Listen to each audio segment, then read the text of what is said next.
जब भी stock market के अंदर गिरावट आती है तो हमारा इन्वेस्टर या ट्रेडर पतली गली से भाग जाता है।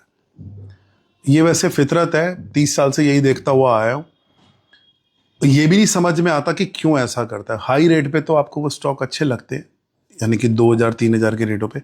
वही स्टॉक जब दोबारा गिर के 1000 रुपए के रेट पे आते हैं तो बुरे हो जाते हैं। ऐसा होना नहीं चाहिए, बट ऐसा होता है। लेटेस्ट के अंदर अगर आप अच्छे शेयरों की बात करेंगे तो ऐसी युद्ध वाली स्थिति के अंदर भी नीचे से सभी स्टॉक डबल हो गए। सभी इन द सेंस अच्छे स्टॉक। मैं उन पेनी स्टॉक की बात नहीं कर रहा। I am not talking about less than 50 rupees वाले स्टॉक, 5 रुपए, 10 रुपए, 15 रुपए। वो अब तब चलेंगे जब रैली आएगी। ऐसा नहीं कि उनमें कोई कमी है। इनका एक सीजन होता है। जैसे पूरे साल के अंदर दिल्ली वालों को तो हर तरीके की ऋतुएं देखने के लिए मिल जाती है, सीजनेबल, ठंडी गर्मी। ऐसे ही पेनी स्टॉक, मिड वाले stock, small cap, large cap, इस तरीके के, या ब्लू चिप स्टॉक, इन सबके समय आते हैं। बट होता क्या है कि नीचे के रेटों पे स्टॉक बुरे हो जाते, तो ऐसा मत कीजिएगा। और एक और चीज मैं बता दूं, एंड में ट्रेडिंग करने वालों का हश्र जीरो है। जैसे मर्जी कर लेना, जिस मर्जी तरीके से कर लेना, जितना मर्जी दिमाग लगा लेना। एल्गो ट्रेडिंग से लेके, इंट्राडे ट्रेडिंग से लेके, चार्ट पैटर्न से लेके, जो मर्जी समझ लो, जितने मर्जी टेक्निक लगा लेना, रिजल्ट जीरो है। क्योंकि दिमाग लगा के सिर्फ एक ही बात सोच लेना, अगर ट्रेडिंग से पैसे आते होते तो मुकेश अंबानी रिलायंस नहीं चलाता। वो अपना एक प्लेटफॉर्म बनाता, उसमें पैसे डालता, और ये जो चार्ट पैटर्न आप देखते हैं ना, ऐसे चार्ट पैटर्न वाली कंपनी खरीद लेता पूरी की पूरी, और उनको कहता कि हम इसको मैनेज कर लेते। तो थोड़ा सा दिमाग लगा के सोचो, इनसे पैसे नहीं आएंगे।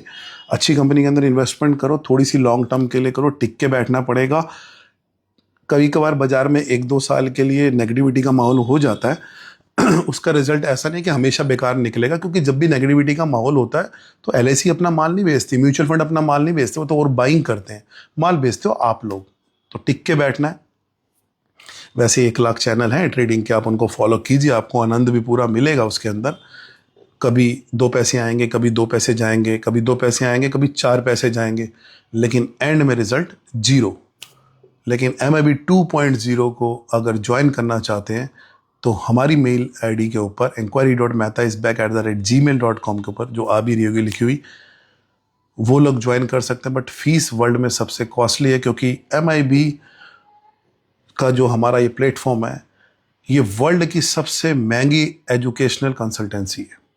तो जिन लोगों की रेगुलर इनकम है, doctors, engineers, businessman, professionals, I am not talking about irregular income वाले लोग।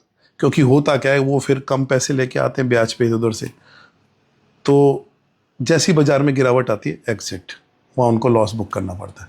तो बाजार उनके लिए नहीं है। रेगुलर इनकम वाले लोग, एजुकेटेड जितने भी हैं, जिनको समझ है कि रिटर्न का मतलब क्या होता है, रिटर्न एक्चुअल में कैसे निकलेगी और काउंट कैसे होगी। क्योंकि 3% की रिटर्न कहना आसान है, साल की 36 हो जाती है, बट एफडी के अंदर वो 12 साल के अंदर या 11 साल के अंदर डबल करके खुश हैं। तो जिनका कैलकुलेटेड माइंड है, जो थोड़े से ठीक ठाक है, उनको समझ में आ रहा है कि हाँ भाई, ऐसे रिटर्न निकाल के क्या मिल सकता है, वैसे रिटर्न निकाल के क्या निकलेगा, और बैंक हमें क्या दे सकता है। अगर वो कंपेयर कर सकते हैं तो वेलकम। बस वर्ल्ड की सबसे महंगी कंसल्टेंसी है, तो थोड़ा सा उस चीज़ को अगर आप बियर कर सकते हैं, क्योंकि हमारी एक ही कंसल्टेंसी है, एक ही स्कीम है एक तरीके की, MIB 2.0, जिसके अंदर ऐसे गाइडेंस दी जाती है एजुकेशनल बेस पे, और उसकी फीस है 4 लाख रुपीज़। तो अगर ज्वाइन करना चाहते हैं तो ईमेल आईडी अपनी भेज सकते हैं डिटेल। उसके बाद में हम उसको देख के फिल्ट्रेशन करके देखेंगे कि आप हमारी टर्म्स एंड कंडीशन में उतरते हैं या नहीं। बस और कंसल्टेंसी के मुकाबले फ़र्क बस इतना सा है कि आप दूसरी जगह अपनी मर्जी से जुड़ सकते हैं, हमारे यहाँ आपको हमारी मर्जी से जुड़ना पड़ेगा। हम पहले देखेंगे कि आप हमारे यहाँ फिट होते हैं या नहीं, वीडियो कॉल पे बात करके या जैसे भी आपकी प्रोफाइल देख के, उसके बाद में हम डिसाइड करेंगे। अगर इंटरेस्टेड हैं तो अपना नाम, अपना मोबाइल नंबर भेज दीजिएगा ईमेल आईडी पे, और ट्रेडिंग से दूर रहिएगा। एंड में रिजल्ट जीरो।